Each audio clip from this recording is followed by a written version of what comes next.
Hello, hello, hello, hello. How are you? You might be wondering if you're watching this, why am I sat at my desk? Why am I sitting at my desk? The reason why I'm sat at my desk is because I have just finished my very first day at this new job. And guess what time I finished? Guess what time I logged off, shut down my laptop, and closed my laptop? 5:03 p.m. 5:03 p.m. I cannot remember the last time I did that. I don't even think in my entire career I've ever logged off at 5. Isn't that crazy? Is that not insane? Like, the day was so good. Obviously, joining the company and interviewing, I felt really positive about it. The people seemed lovely, the work seemed good, and the culture as well was definitely what I was looking for. But then when you actually join, that's when you see the reality of things. You have no idea whether all that you saw in the interview is actually how it's going to be IRL. And I'm glad to report, at least for day one, it definitely matched, and it was even better. In the interview, everyone just seemed really kind and human, which is exactly what I wanted. And they seemed really just positive and intelligent and hardworking. And I wanted to be in an environment like that. But one of my top things was to be able to work and not feel as though work is my life. Because for so long, work has just been my life. I wake up, I log in, I work, and then I log off. I make dinner or eat dinner.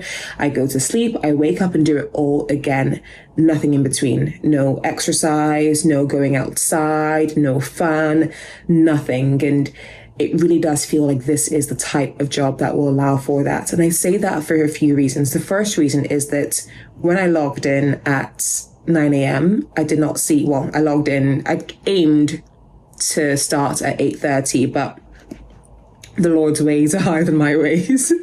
And I was pressed for time in the morning. It was a bit of a chaotic morning for me, just getting my bearings. And I ended up logging in at around 8:45/10 to 9.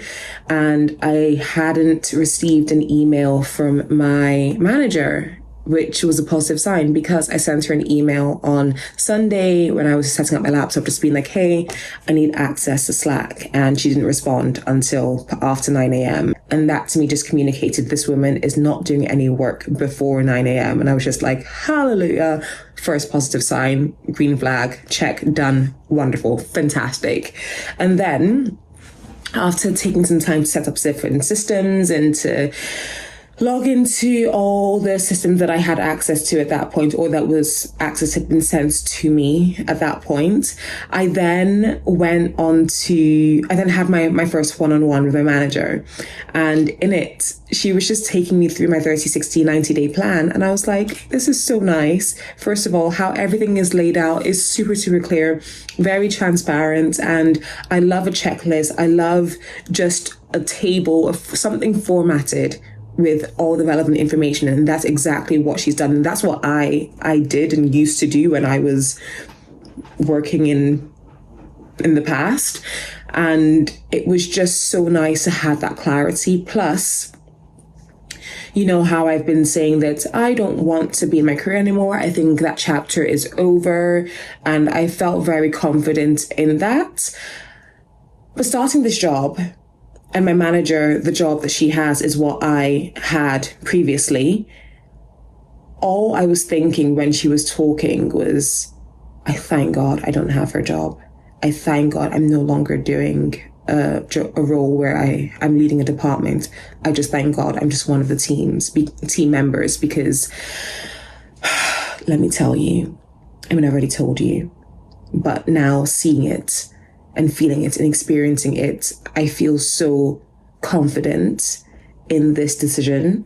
I feel so confident in the beginning of this season, that everything's feeling very, very positive. So anyway, went through the 30, 60, 90-day plan, and it just made sense. It just made sense. It just made sense. You know what I mean? Because sometimes things don't make sense. Sometimes it's just like, why is this person asking me to do these things? Or why are they laying out this part of a plan when that is just illogical? But everything that was being communicated, everything that was on this document just made sense. And I just felt so much peace. And speaking to my new colleagues, it was all super, super positive. And then when it came out to lunchtime, in my contract, it said that I had 30 minutes for lunch. So working 9 to 5, 30 minutes for lunch. And I sent my manager a message just because I saw on some calendars that people took 1 hour, and I wanted just to confirm whether it's going to be 30 minutes or an hour, maybe depending on whether or not you pass probation or your job or the department that you're in. I don't know what it could be. So I asked her, how long is lunch? And she said to me 1 hour. And I was just like, not only do I get to work 9 to 5, finishing on 5 on the dot, but I also get an hour break. You guys. I was speaking to my friend about this at lunchtime, and she was just like, it's crazy that a 9 to 5 and finishing at 5 and starting at 9 on the dot is not a normal thing. Because for most people, I feel like 9 to 5 is in your contract. However, you end up working like 8 to 7 or 8 to 8 on a regular basis. And it's something that's just expected of you. But this job so far, y'all, I'm feeling so good about it. We'll see how it goes. I will, of course, keep you updated. But yeah, I'm feeling good. I've been thinking a lot. So I have been on the interwebs, on TikTok, on Instagram, on my work page, just not like my work page, but my own personal work page, just scrolling and seeing what's out there. And I don't think anyone should trust influencers. Influencers are like politicians. You are backed by a company to lobby for a particular cause, whether or not you believe in it. You're almost like a shell of a person, depending on the type of influencer you are. I feel like the majority of influencers are like this. And you push a particular message, you sell the public on something just because you're getting paid. And I feel like maybe we already reached this time, or maybe I'm the one. It's my mistake because I'm so slow to realize this. But I feel as though influencers just cannot be trusted.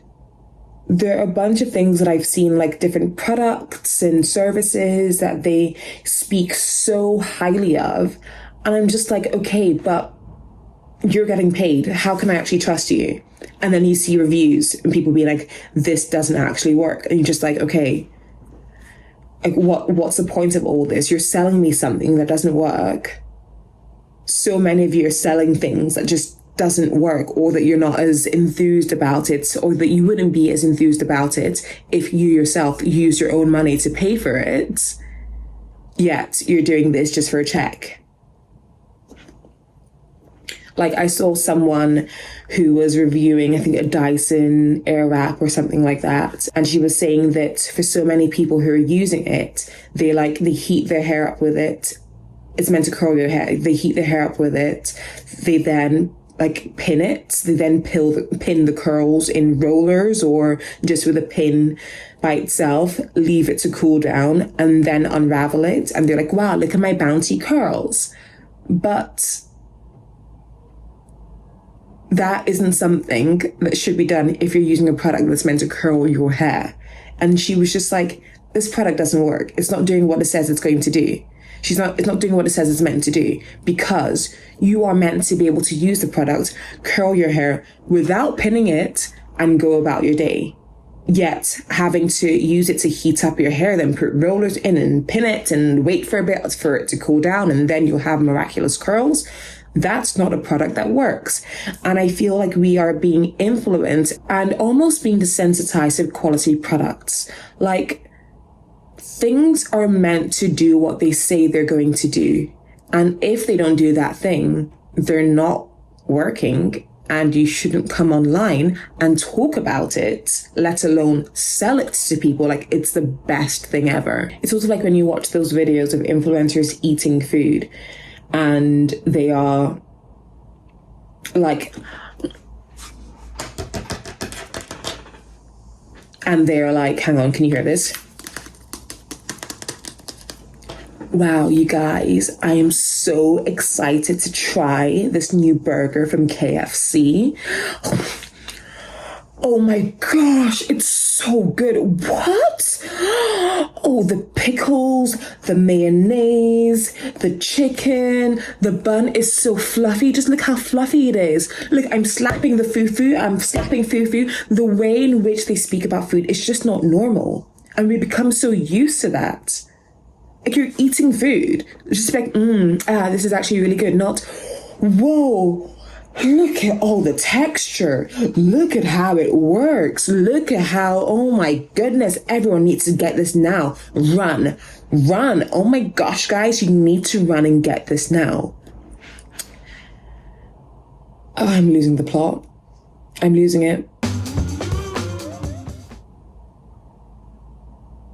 It's just all a scam. It's just all a scam. You can't trust them. You can't trust them. And then you have the ones that are completely just sold out individuals who become UGC content creators, so user-generated content, where basically they are paid to make content about products. So companies would hire them to create and release a positive review about their service or about their product. They create it using their face, using their voice, their entire likeness. They send it back to the company, and the companies post it out there. That's literally all that they do. Whether or not a product works, for most of them, there may be some ethical UGC content creators out there, but for most of the ones I've seen, whether or not the product or service that they are advertising for is good, whether or not it is ethical, they just create it and push it out anyway. These are like the failed influencers. Editing Veda here, I just had another thought. Another thing about these influencers is that most of them aren't experts. The vast majority of them aren't experts, yet they're coming online and giving expert advice. Like, why are you talking to me about salicylic acid? Why are you talking to me about hyaluronic acid? Why are you speaking to me about all these things? I don't even know any of the other like skincare acids. But why are you speaking to me about all these things with so much authority when you are just regurgitating things that you've heard from other creators?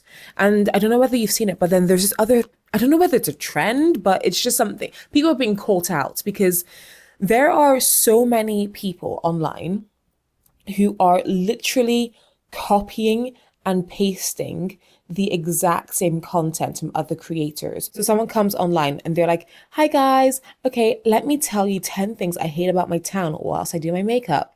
And then they list out 10 things. And then someone else, a completely different creator, uses that exact same content, the same setup, the same content, the same voices, and produces a video just to get views, just to build their following, to grow their following. Like, have you no shame? Like, have you no shame? Shame is something, of course, having shame is very difficult, but we do need to bring back shame into society because people should feel ashamed of copying and pasting other people's work. You can be inspired by it, you can be influenced by it, but to just copy and paste, that's insane. That's insane. Like, where's the creativity? Why is this annoying me so much? Anyway, back to what I recorded earlier. I feel like what an influencer is, or maybe used to be before the phrase became what it is that it's someone that actually had a positive impact on lives around them, or if they had a platform, they encouraged positivity, they encouraged positive action amongst their audience. But nowadays, it feels like it's very much just a fame game. Who can have the most followers, who's known the most, who can bring in the most amount of brand deals. And that's it. Like, one of the influencers that I actually really, really like is Brentman Rock. I think, one, he's hilarious. He seems like a really fun and genuine person, but as well as that, he's someone who is in his community in Hawaii.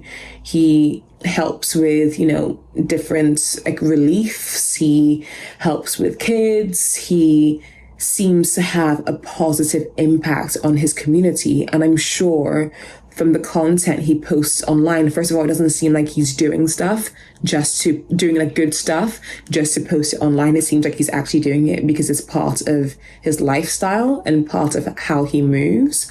But him creating that content and posting it, I believe, would influence people to actually think, hey, how can I help the people around me? What can I do to bless my community? How can I have a positive impact?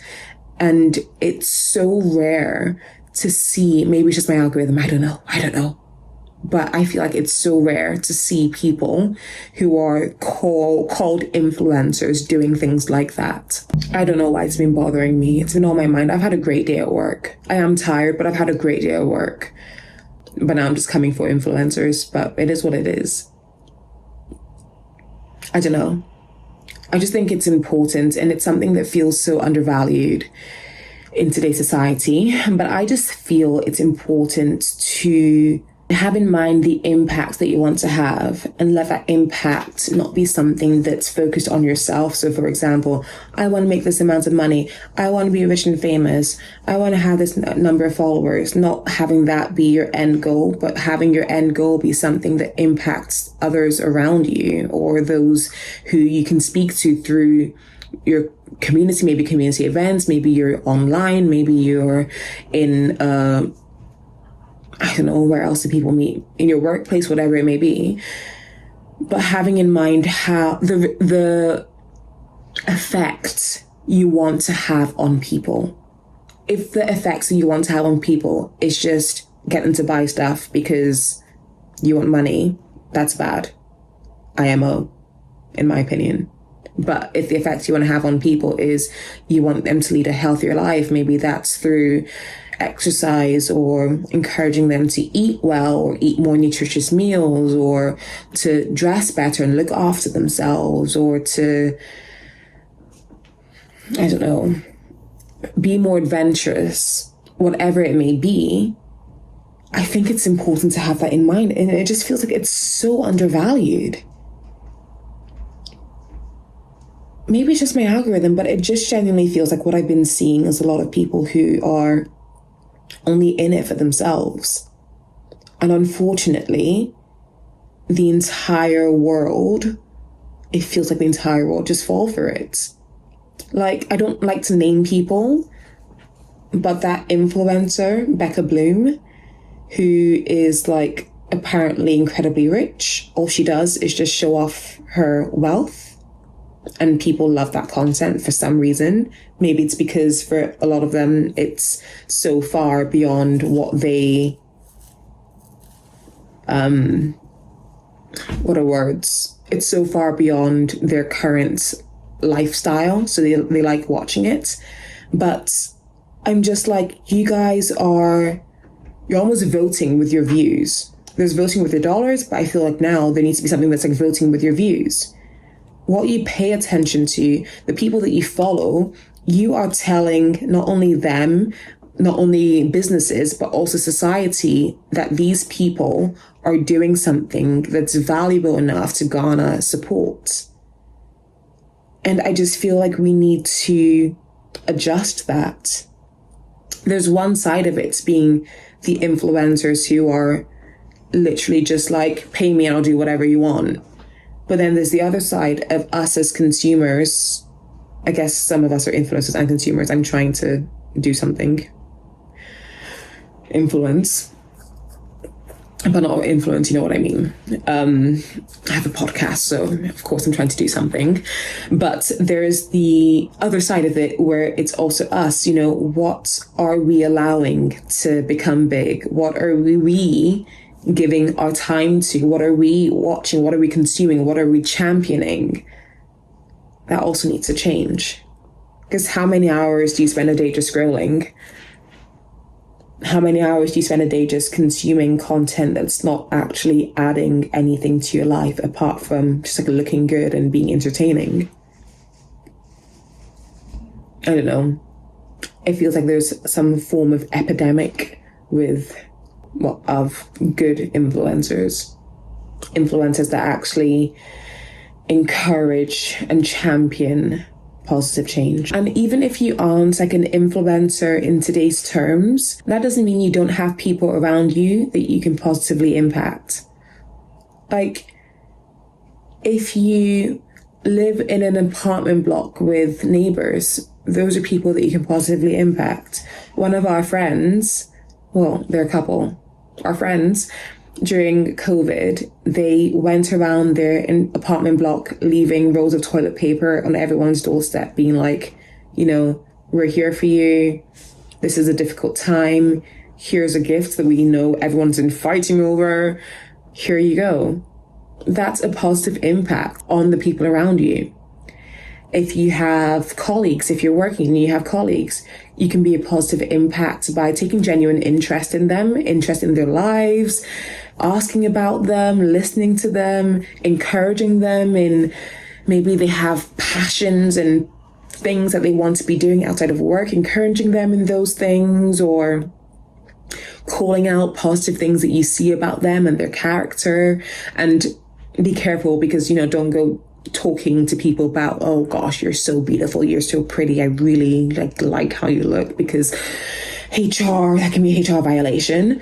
But there are things that we can do in communities around us. There's a positive impact that we can have on the people around us. And you may know this already, or you may be thinking, oh, actually, this is news to me. And if it is news to you, I would encourage you to have a think about what you can do and just do it. Do something small. Start off small.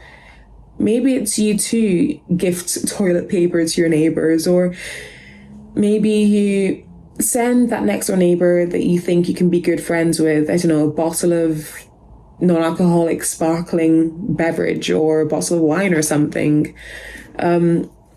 Maybe at work, maybe there's someone there that you see working really hard, and you can send them a little message being like, hey, good job, you're doing so well, keep on going. I don't know. It's a good thing to do. It's a good thing to live a life that's not focused on only yourself, and it can be quite hard, especially if you have a lot of stuff going on. I know. I get it. Been there. Literally been there, done that, gotten the t-shirt, been there too many times. Been there, done it, got the t-shirt, came back, went back, got another t-shirt, stayed there for a bit, had a little brief break, went back, got another t-shirt, hung around. Like I know what it's like to have a life that's just incredibly busy, or there's so many things going on and you have so many competing priorities, or things that are just very difficult. I get it. But even in that, show up for people. It's hard, but it's possible. And if you're stuck on how to, why not ask a friend? Why not ask a friend and ask them, how can I better show up for you? This is a conversation me and my girlfriends have a lot, just asking each other, how can we show up better for one another, especially when we're living on different continents and our relationship is mostly digital. Asking each other, how can we show up better for you? How have you shown up good for me? And asking each other, how can I show up better for you? And also encouraging other in how we've all shown up for each other, regardless of what's been going on in life. And it's just good to think about other people, and it's good to have the desire to, and also take action when it comes to wanting to make a positive impact on others' lives. Okay, I'm off to make dinner. We are having mac and cheese, salmon, and loads of vegetables. And what time is it? Hang on. It is 6:05 p.m. You guys, I have worked a full day. I finished at 5. I went for a walk. I recorded a podcast episode. Look at that. Look at God. Okay. Make sure you follow, you subscribe, you give me a 5-star rating, do all of the things because it makes me feel so nice and it helps me. That's a kind thing you can do. That would influence me to feel better. So do that, please. And have a good day, have a good week, have a good life. Bye.